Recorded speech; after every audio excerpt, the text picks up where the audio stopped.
Tal vez usted conoce personas que no pudieron llegar al 2023, ya el Señor los llamó, ya tuvieron que salir de este mundo y nosotros todavía estamos acá, amén.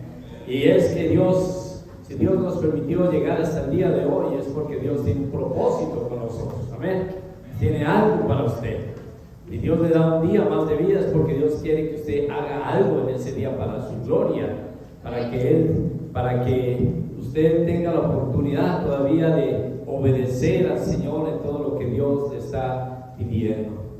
Así que en este día doy gracias al Señor por esta iglesia, porque a pesar de ser una iglesia pequeña, tenemos una visión grande respecto al trabajo de la obra del Señor. Y yo creo que como iglesia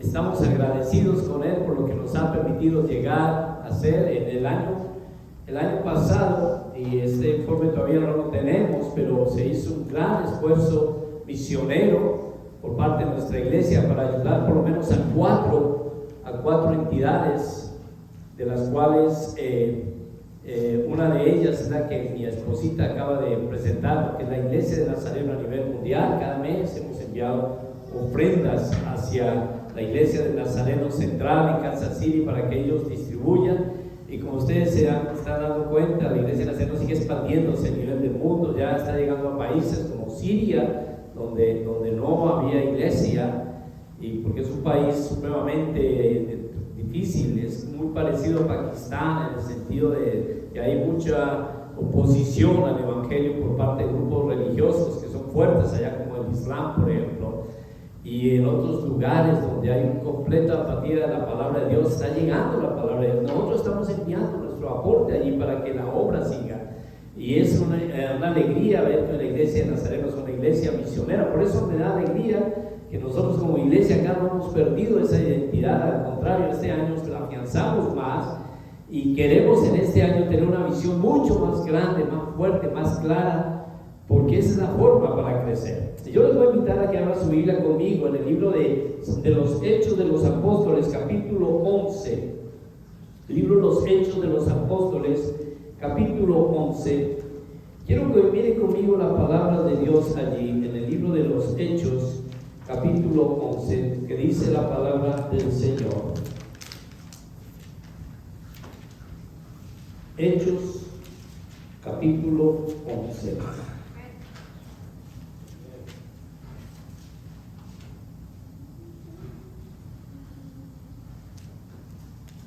Ese nos habla acerca del informe de la iglesia, de cuando Pedro empezó a dar un reporte de la iglesia cristiana.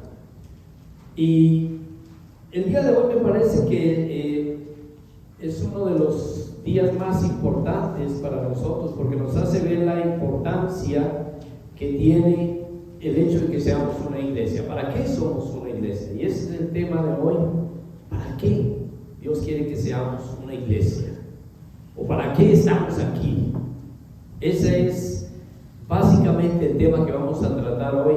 Yo quiero que me ayuden en oración. Vamos a pedirle al Señor que nos dé sabiduría, y que el día de hoy usted salga con la certeza de que usted está haciendo algo importante en la obra, y que ese algo que usted está haciendo es algo que es necesario en esta iglesia y que es necesario allá afuera en el mundo, y que usted está cumpliendo con una parte muy importante en los propósitos de Dios para su iglesia. Vamos a hablar al Señor. Padre, te doy gracias en este día por la bendición inmensa que nos das de poder ser parte de tu iglesia.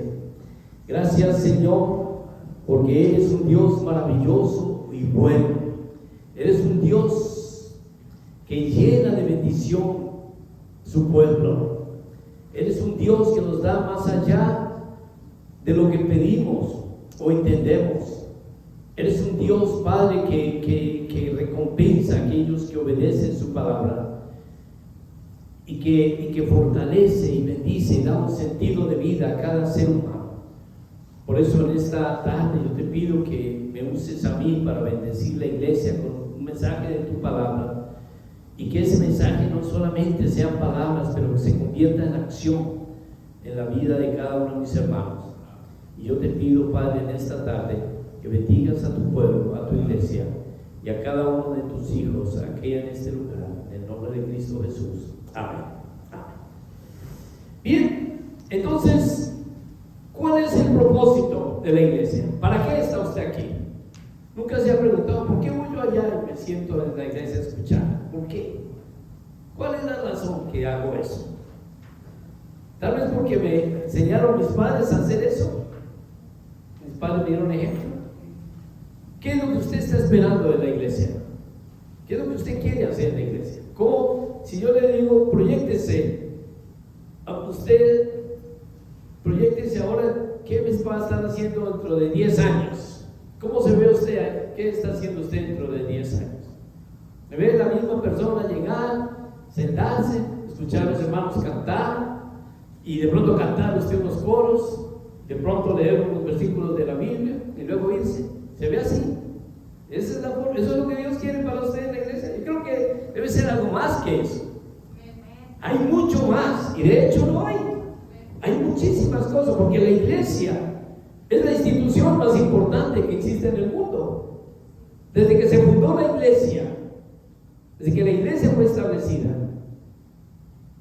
el Señor dijo en su palabra que los cielos y la tierra iban a pasar, por las palabras de Él no iban a pasar. El Señor dijo también que la iglesia iba a resistir los ataques más fuertes que pudieran resistir. Las mismas puertas del infierno no iban a poder dar contra la iglesia, no iban a tener autoridad contra la iglesia, no podían destruir la iglesia. Y eso es lo que ocurrió desde que Jesús vino, instituyó la iglesia o la fundó. La iglesia ha tenido muchos ataques. Y de hecho, de eso vamos a hablar, capítulo 11 del libro de Hechos, versículo 19, cuando dice, Hechos 11, 19, dice la palabra de Dios ahí, siga conmigo. Ahora bien, los que habían sido esparcidos a causa de la persecución que hubo con motivo de Esteban, pasaron hasta Fenicia, Chipre y Antioquía, no hablando a nadie la palabra, sino solo a los judíos. Pero había entre ellos unos varones de Chipre y de Cirene, los cuales cuando entraron en Antioquía, hablaron también a los griegos, anunciando el evangelio del Señor Jesús. Y la mano del Señor estaba con ellos, y gran número creyó y se convirtió al Señor. Llegó la noticia de estas cosas a oídos de la iglesia que estaba en Jerusalén, y enviaron a Bernabé que fuese hacia Antioquía. Cuando llegó y vio la gracia de Dios, se regocijó y exhortó a todos a que con propósito de corazón permanecieran fieles al Señor, porque era un varón bueno y lleno del Espíritu Santo y de fe.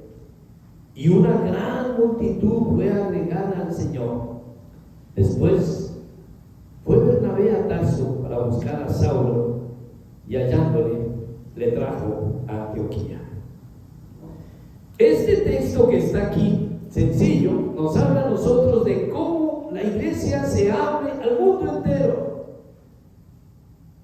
Mi esposita, cuando comenzó la reunión, leyó el libro de Hechos, capítulo 1, versículo 8. Creo que todos nosotros sabemos el versículo de memoria. A ver si lo podemos repetir de memoria, a ver qué tan buenos hemos sido para aprender textos de memoria. Hechos 1, 8. A ver, voy a decir la primera palabra, ustedes 10 de resto. Pero recibiréis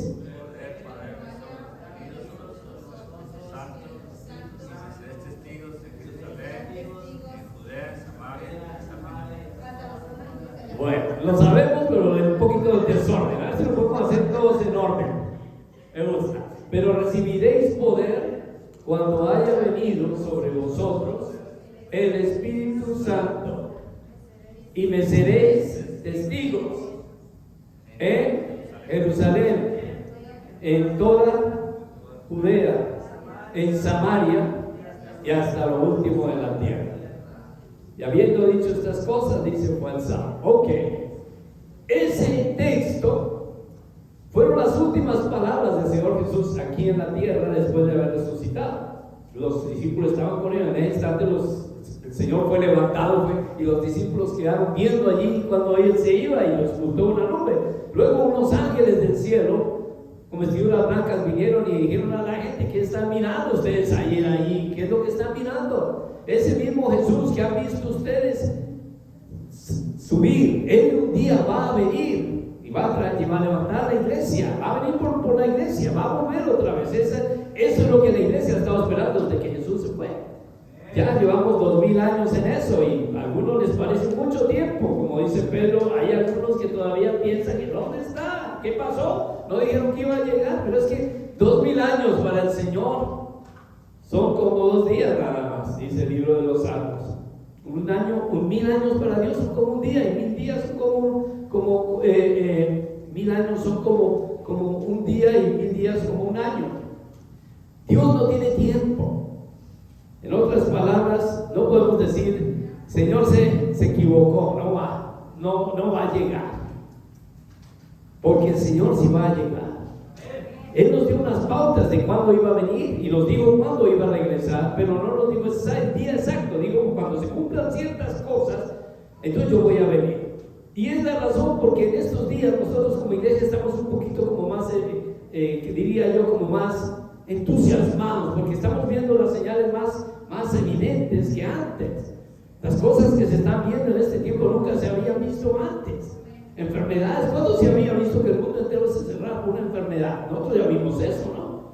Y la Biblia dice que iban a haber pestes, que iban a venir sobre la tierra. Pues una peste como esa cerró todo el mundo. Hasta este país que nunca había cerrado, en un año casi no tenía gente que entrara y saliera del país. Y todos los países fue lo mismo, así que fue terrible. Yo fui testigo de muchos de ustedes casi se murieron por esa enfermedad terrible. Todavía, mi pastor, el que me habló de Cristo, por primera vez, que nunca había yo sabido del Señor, pero este hombre me habló del Señor, él murió por causa del COVID. Y muchos otros pastores aquí en la iglesia de Nazareno, en América, murieron. Bueno, Dios quiso que nosotros sobreviviéramos. Gloria a Dios por eso. Amén.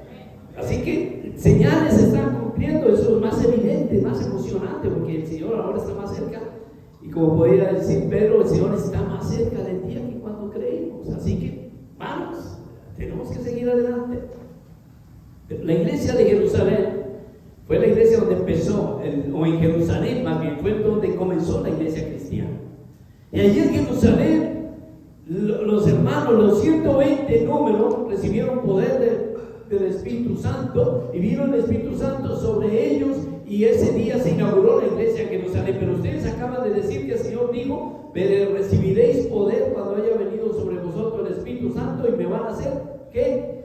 Testigos. Entonces, ser testigos es el trabajo de la iglesia. Y usted quería saber cuál es su trabajo, cuál es su parte, qué es lo que usted tiene que hacer en la iglesia. Es ser testigo de Jesús, ser testigo de Jesucristo. Ese es el trabajo de la obra. Esa es la razón por la cual usted viene y se sienta aquí y escucha la palabra de Dios, para ser testigo del Señor allá afuera o a donde el Señor lo mande, testigo de Él. Y los hermanos de Jerusalén hicieron un buen trabajo, porque ellos fueron testigos en Jerusalén, y allá la iglesia creció. Dicen algunos que han estudiado un poco la historia, han dicho que la iglesia de Jerusalén llegó a crecer tanto como más de 50,000 personas. Era una iglesia muy grande, había una multitud inmensa en Jerusalén a un punto, y yo lo creo porque Pedro, el día que empezó la iglesia, habían solo 120, y muchos estaban temerosos por la situación que estaba pasando allá. Estaban culpando a los discípulos que se habían robado el cuerpo de Jesús. Así que estaban muy asustados ellos y estaban escondidos. Pero cuando vino el Espíritu Santo, recibieron poder, como el Señor les dijo, y entonces empezaron a ser testigos en Jerusalén, y la gente empezó a convertirse. Pedro, que nunca había predicado, que hacía nomás 50 días había negado al Señor, lleno de miedo delante de unos sirvientes y soldados, Pedro predicó un mensaje en el cual más de 5,000 almas se convirtieron a Cristo. En el primer día, la primera vez fueron 3,000, pero después fueron 5,000, y después fue una multitud. Así que si en una iglesia que es capaz de crecer de 120 a 3,000 en un solo día, y luego a 5,000, o se añaden 5,000 más, yo sí creo que haya sido una iglesia de más de 50,000. Y fue una iglesia poderosa, pero los hermanos se quedaron en Jerusalén. Y esa parte el Señor dijo, van a ser testigos en Jerusalén, y luego dijo en toda Judea, y luego dijo en Samaria, y luego dijo allá en Saulén y Michoacán también. porque hasta el último rincón de la tierra, creo que estamos por aquí en el último rinconcito también. A nosotros nos tocó esa parte. Pero la iglesia comenzó siendo testigos en Jerusalén y se quedaron allí. Y allí en Jerusalén, los hermanos comenzaron a recibir mucha bendición, pero por otro lado, empezaron una de las cosas que ha ocurrido con la iglesia es que la iglesia toda la vida ha sido una iglesia perseguida. Toda la vida. Yo doy gracias a Dios en este país que no nos persigue. Pero, ¿sabe por qué razón la iglesia está aquí tan dormida en este país? Por eso, porque estamos tan tranquilos que nada nos pasa. Al contrario, aquí las iglesias tienen exención de impuestos. Tenemos un edificio grande, no tenemos que pagar impuestos. Gracias a Dios que no pagamos impuestos. Este edificio, si no, teníamos que venderlo para poder pagar los taxes. Nosotros no pagamos taxes acá. Y cuando fue tiempo de la pandemia, muchísimas iglesias recibieron subvención del gobierno para que pudieran seguir haciendo los cultos, porque las hermanos no podían ir a la iglesia. Entonces las finanzas se acabaron para todos y muchos pastores tuvieron que seguir recibiendo subvención del gobierno, y todavía algunos lo están recibiendo, porque no hay cómo, porque hay bendición en este país para la obra. Pero eso hace que la iglesia esté muy aletargada, muy tranquilo, como que, bueno, no es tan importante, mejor dicho, no es mi problema. La iglesia, Dios la hizo para impactar al mundo. Y es la única institución que, como les dije, ha resistido los embates del tiempo y de la guerra y los enemigos y todo lo que se ha puesto en contra de la iglesia, siempre termina mal. Y es la razón por la cual la iglesia sigue. Nosotros somos más que victoriosos en el Señor. Y eso es una gran bendición. Ahora, como iglesia, ¿cuál es el trabajo de la iglesia entonces? Otra vez ya les dije, el trabajo suyo es ser testigo del Señor. No, la iglesia tiene un trabajo que por hacer y ser testigo del Señor. Es la razón que estamos trabajando en esta parte de misión, tratando de poner nuestro aporte para que la obra pueda seguir, y otros hermanos que tienen menos bendición que nosotros puedan tener recursos para que ellos hagan el trabajo que estamos haciendo o que nos tendríamos que hacer nosotros. En otras palabras, es cierto que mandamos algún dinero a algunas partes. Yo doy la gloria a Dios por eso, porque estoy seguro que sin los recursos que enviamos a Mazatlán, los hermanos tenían un poquito más problemas para seguir. Pero la obra, si es de Dios, va a tener los recursos allá. Dios nos está utilizando a nosotros para hacer bendición. No que Dios nos necesite y que sin nosotros la obra no pueda existir. No, Dios nos está usando porque nosotros queremos que Él nos use. ¿Amén? Queremos que Él se glorifique en lo que hacemos, y es porque nosotros queremos obedecer. Es la parte de la obediencia que Dios quiere que nosotros hagamos. Y si no te obedecemos al Señor, entonces pobre de nosotros, porque ¿cuál es la razón que estamos acá? Dios nos ha bendecido estando en este país, y es una gran bendición. Las ofrendas que damos cuentan mucho, pero no es todo el trabajo. No es todo el trabajo, porque Dios nos está diciendo: ¿qué más puedes hacer tú por mí? Dice la palabra de Dios en el libro de los Hechos, que la iglesia de Jerusalén fue una iglesia perseguida. Cuando los hermanos se quedaron allá en Judea, solo estaban allá en Judea predicando, comenzaron las autoridades a perseguir la iglesia, y la iglesia fue esparcida. Miren lo que dice aquí la palabra de Dios, versículo 19: los que habían sido esparcidos a causa de la persecución. O sea, hubo una persecución contra la iglesia en Jerusalén, porque la iglesia profesaba un culto prohibido para ellos. El culto cristiano, reunirse en la iglesia era prohibido por el gobierno. Por el mismo gobierno de Roma prohibió que los hermanos se reunieran en la iglesia y alabaran a Dios.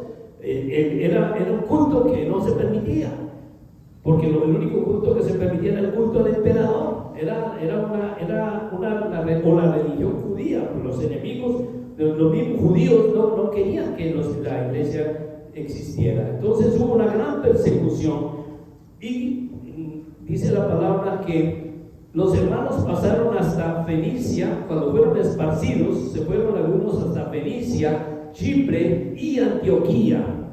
¿Sí? pero no hablaban a nadie la palabra de Dios, sino solo a los judíos.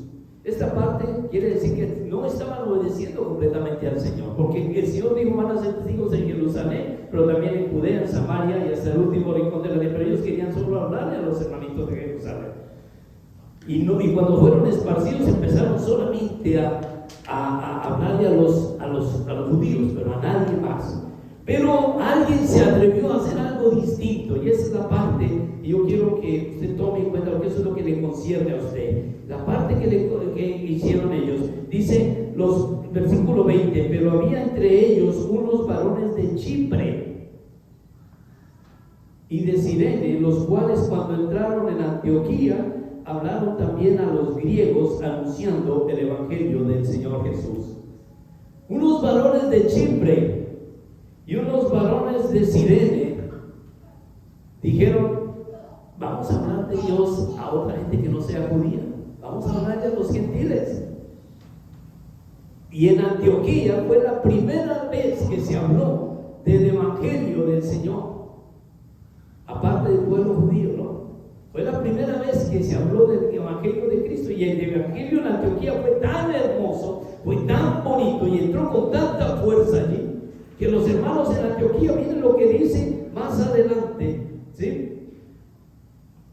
Versículo 21: la mano del Señor estaba con ellos. Esa parte cuenta mucho, porque acuérdense que el Señor les dijo las palabras: he aquí, yo estoy con vosotros todos los días hasta el fin del mundo. Algo que yo he visto en el Señor es que Él siempre cumple sus promesas. Él no dice palabras por decirlas. Si Él dijo: voy a estar con ustedes, estuvo con ellos y está con nosotros, amén.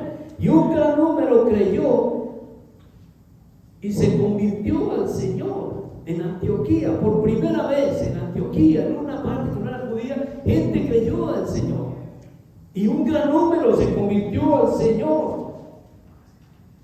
Y llegó entonces la noticia a oídos de la iglesia que estaba en Jerusalén, y enviaron a Bernabé que fuese hacia Antioquía. ¿Saben quién era Bernabé? Uno de los líderes fuertes en Jerusalén. Y lo mandaron a Antioquía a ver qué era lo que estaba pasando, porque un gran número de gente creyó allí en Antioquía por cuenta de los hermanos que vinieron de Chipre y de Cirene a anunciar el evangelio, que eran judíos, pero que empezaron a hablarle a los gentiles, pues lo que no era judío. Y lo que ocurrió allí entonces, que cuando llegó, vio la gracia de Dios, se regocijó y exhortó a todos con todo propósito de corazón permanecieran fieles al Señor. Esto lo hizo un hermano llamado Bernabé. Y otra cosa que hizo Bernabé fue que él sabía que había un hombre llamado Pablo, Saulo. Fue a Tarso y lo trajo y le dijo: Pablo, mira, vamos a reunirnos en esta iglesia, la iglesia de Antioquía, vamos a reunirnos acá. Y había una gran cantidad de gente en esa iglesia que creyó por cuenta de hermanos que fueron a predicar la palabra de Dios allí en Antioquía. ¿Sabe qué ocurrió? Yo no quiero hablar mucho de esto porque yo sé que van a haber informes muy interesantes ahora. Pero los hermanos de Antioquía, la iglesia de Antioquía no era una iglesia tan grande económicamente, era una iglesia pobre, porque la gran mayoría de los miembros de esa iglesia eran esclavos. Ustedes saben que un esclavo no tiene salario, un esclavo no tenía dinero, un esclavo solamente podía asistir y le daban permiso. Así que la iglesia era una iglesia pobre en dinero, pero en poder del Señor eran grandes, pues la gracia del Señor estaba con ellos. Y esta iglesia, por primera vez, dice la palabra de Dios, por primera vez se nombró y se le llamó cristiano a los que seguían al Señor Jesús. La primera salió como un apodo al principio, cristiano, pero hoy en día la palabra cristiano está regada por todo el mundo como una identidad de los que creemos en el Señor Jesucristo. Y fue en una iglesia de esclavos llamada Antioquía donde por primera vez se llamó cristianos a los que seguían al Señor. ¿Sabe una cosa que me llama a mí la atención de esta iglesia? La iglesia de Antioquía fue la primera iglesia misionera que existió. No fue la iglesia de Jerusalén, que tenía recursos y que tenía gente. Si ellos fueron misioneros o fueron algunos simplemente a llevar la palabra, pero no tenían mucho interés. No había un programa misionero como de pronto podíamos tener aquí nosotros, sino que fue por casualidad que se le habló el evangelio del Señor en Antioquía. Pero los hermanos de Antioquía sí formaron un proyecto misionero. ¿Y saben quién fue misioneros de esa iglesia, Pablo o Bernabé y Saulo. Estos dos hombres regaron el evangelio del Señor, especialmente Saulo, el evangelio del Señor por todo el Asia y por todo lo que se conoce el mundo conocido. Estaba leyendo que Pablo hablaba a la iglesia diciendo que ya había implantado el evangelio por tantas partes, que proponía ir a Roma, quería ir a España, tenía una visión tremenda. Pero este hombre nació en Antioquía, fue de Antioquía donde pusieron las manos sobre ellos y dijeron: vayan a predicar la palabra de Dios. Y fueron allá a predicar la palabra de Dios a todas partes, y se fundaron cientos y cientos y cientos de iglesias.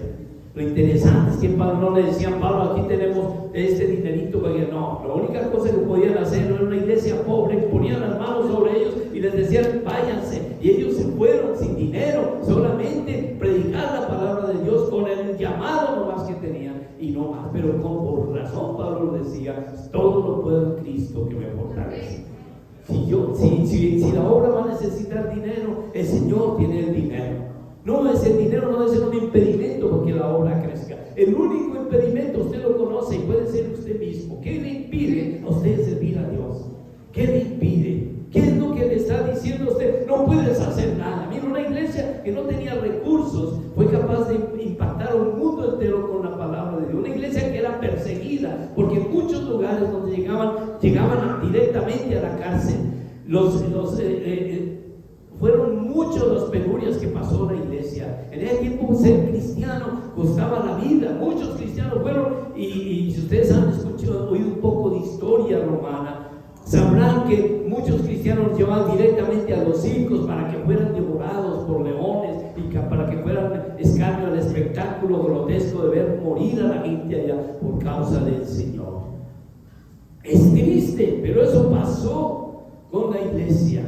Pero eso fue lo que fortaleció la iglesia. Cuando estaban perseguidos, cuando estaban en cárceles, era cuando más gente ganaba para Cristo. Era cuando Pablo estaba ya con Silas en algún lugar, en lugar de quejarse por haber caído en la cárcel y decir: bueno, así nos paga Dios. Miren, Dios, en lugar de apoyarnos, aquí estamos metidos en cárceles y estamos sufriendo. Estaban ya glorificando a Dios, cantando y alabando y glorificando a Dios, aún con cadenas. Pero esas mismas cadenas sirvieron para que mucha gente aceptara a Jesús. Hasta un carcelero llegó cayendo de rodillas. Digo: ¿qué debo hacer para ser salvo? Por la misma forma como veía como Dios se glorificaba aún en estas personas. La iglesia del Señor es su iglesia, y usted es parte de esa iglesia. Y usted debe sentir eso como lo más importante, porque yo otra vez le digo: ¿cómo se ve usted dentro de 10 años? Si usted se ve dentro de 10 años como una persona que viene y se sienta y escucha, yo le garantizo que de pronto entre 10 años usted ni siquiera está acá. Yo he visto muchas personas que solo han venido aquí, ya han estado sentados, de pronto ofrendan, de pronto no, pero se van, ya no están aquí. Usted mismo se da cuenta de eso, ya no están, porque no tienen interés, no tienen un propósito. Pero lo más importante es lo que estamos haciendo aquí ahora. Va a tener un impacto en su vida cuando Dios lo llame, porque la razón por la que estamos aquí, la que Dios le está dando a usted esta vida que usted tiene, es porque quiere que usted sea testigo de Él aquí en la tierra antes de Dios llamarlo al verdadero lugar donde usted pertenece. Nosotros, casi todos los que estamos aquí, si no todos, somos extranjeros. Nosotros no somos de este país, nosotros no nacimos acá, este no es nuestro país. Y cada día que yo me levanto, yo añoro las montañas donde yo estaba y me acuerdo de los lugares que yo visitaba. Digo: nunca voy a poder volver a ver ese lugar, porque estoy en un país que no es mío. Y aunque aquí hemos hecho vida y nos hemos levantado y hemos trabajado y estamos bien, siempre vamos a tener la nostalgia de que no es nuestro sitio donde estamos. Pero lo más bonito es que tampoco el lugar donde nacimos es nuestra tierra final. Ese es el lugar que Dios escogió para nosotros. El lugar final está en el reino de Dios. Y allá usted y yo vamos a ir un día en donde vamos a disfrutar lo que es verdaderamente el gozo de la vida. Al lado de un Dios maravilloso que tiene todo para nosotros y que nos dio todo y que nos demostró su amor enviando a su Hijo para morir por nosotros. Y lo único que está diciendo es: mira, yo vine y di mi vida por la iglesia, entregué mi vida y lo te puse a ti para que seas parte de ese trabajo que yo tengo, que quiero que se haga. Y el trabajo es que la gente conozca lo que yo hice por ellos y que se salven y que vengan aquí conmigo a la eternidad, porque el deseo que yo tengo es que toda la gente que vive en la tierra venga un día aquí al reino de Dios y formemos estar con Él para siempre en la eternidad. Dios quiere que todo el mundo sea salvo. ¿Usted sabía eso? Todo el mundo, pero ahora todo el mundo se está condenando. ¿Qué falló en eso? ¿Falló Dios? No. Falló la iglesia. Porque la iglesia que recibió el trabajo de ser testigo se ha quedado callada. Han sido no sé, no todos, pero sé que muchos. Y por eso le pregunto a usted: ¿qué ha hecho usted o qué quiere hacer usted con su resto de vida? Porque eso mismo le va a preguntar Dios a usted. Dios le va a decir un día: mira, yo te di la vida, te conociste mi palabra, ¿qué hiciste con ella? Pero un día vamos a tener que dar cuentas de lo que hemos hecho. Trabajar para el Señor es lo más hermoso que hay. Yo sé que hay hermanos acá que lo han hecho bien. Y yo lo que he visto en la experiencia que he tenido como pastor de la iglesia, no aquí pero también en otras partes, es que la gente que permanece fiel al Señor son los que se ocupan con el Señor, los que están interesados. No va a lograr mucho una persona que solamente viene, se siente y se va. No disfruta nada, no le saca el provecho a la vida espiritual, al gozo de saber que somos una iglesia victoriosa y que usted tiene mucho más que hacer que aquí que venir y sentarse y escuchar. Hay cosas, hay gente que depende de usted y debemos ser atrevidos como los hermanos que fueron de Chipre y de Cirene cuando fueron esparcidos. Ellos dijeron: ahora qué vamos a hacer, ya nos toca callarnos, ya no vamos a hacer, ya no vamos a poder estar en la iglesia, ya estamos bien afligidos porque nos están persiguiendo. No, todo eso, no hay problema. Tuvieron que ir a Antioquía y allá en Antioquía empezaron a predicar y de allá salió la palabra de Dios para muchas partes. Todo tiene una gran oportunidad. Un gran problema es una gran oportunidad. Una gran persecución abrió puertas al evangelio. Dejen que el Señor lo use y se da cuenta el gozo y la alegría de servir a Dios. El gozo y la alegría que produce servir a Dios y la alegría inmensa que da tener un Dios que lo fortalece y que lo levanta y lo anima, lo cambia cada día, le provee, le ayuda, le sostiene, le da una razón para vivir. Y eso es lo que Dios quiere hacer en usted. Y saben, hay muchos resultados de eso. Y uno de esos resultados es la paz, el gozo, la alegría, la tranquilidad de tener una vida en Cristo. Porque cuando estamos verdaderamente en Cristo, tenemos una vida llena de bendición. Si Dios sabe que usted necesita dinero, Él se lo va a proveer. Dios le va a ayudar en todo lo que usted está requiriendo, y tal vez por lo que usted está súper preocupado. Cosas que le dicen: no, es que yo no, la gran mayoría de personas que yo veo que no sirven a Dios, ¿sabe qué dicen? Es que yo no tengo tiempo, no me queda tiempo. No, Dios sabe que usted necesita el tiempo y Dios se lo va a dar. Y le va a proveer esa necesidad para que usted no esté tan afanado. Pero lo primero que usted debe hacer es poner a Dios en primer lugar. Si usted pone a Dios en primer lugar y le sirve con alegría, todo lo demás viene.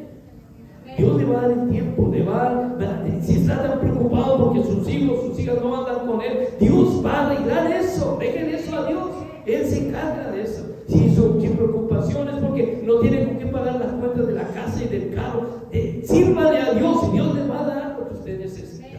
Si su preocupación es que no le queda tiempo para estudiar y porque usted necesita concentrarse en su trabajo porque ahora lo nombraron supermanager de la empresa, Sírvale primero a Dios y Dios le va a dar a usted el tiempo y la sabiduría para que haga el trabajo que tiene que hacer. Pero siempre ponga a Dios primero.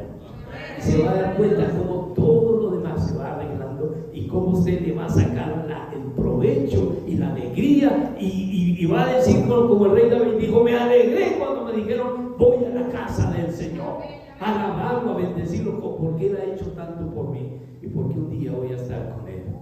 Así que sigamos adelante sirviéndole a Dios y deje que Dios lo use. Acuérdese que usted es testigo del Señor. A donde Dios lo llamó, hay un campo misionero que es solo su campo misionero. Y ese campo misionero, usted sabe cuál es.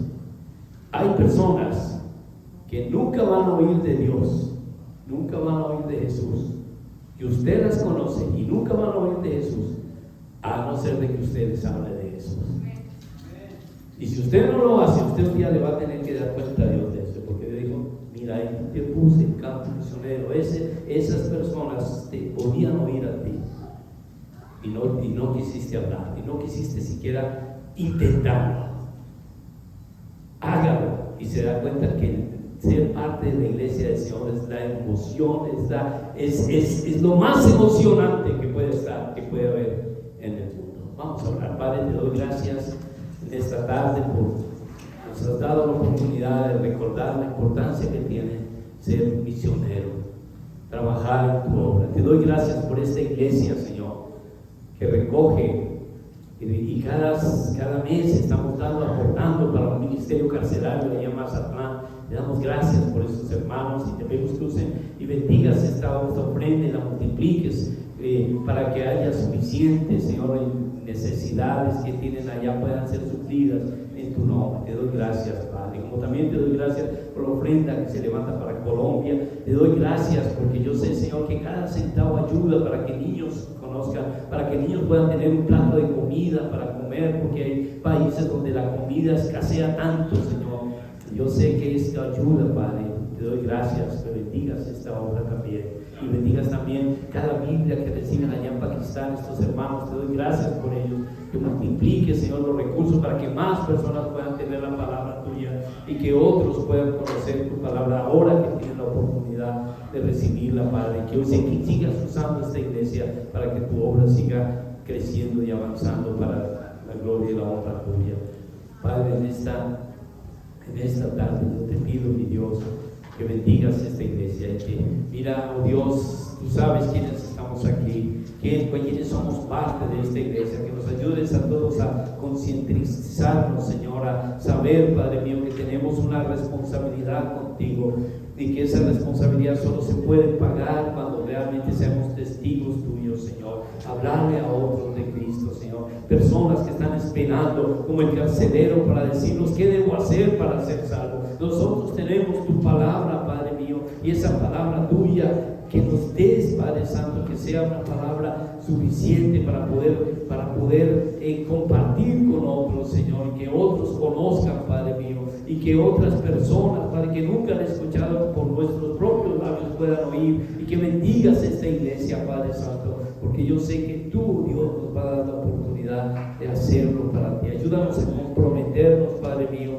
y que este año sea el año de compromiso contigo, un año donde aprendamos que ser cristiano no es solo venir, escuchar e irnos a casa, pero que hagamos la parte que nos corresponde, Padre mío, es seguir adelante predicando y anunciando tu palabra, porque tú has sido bueno con nosotros. Te damos gracias en Cristo Jesús.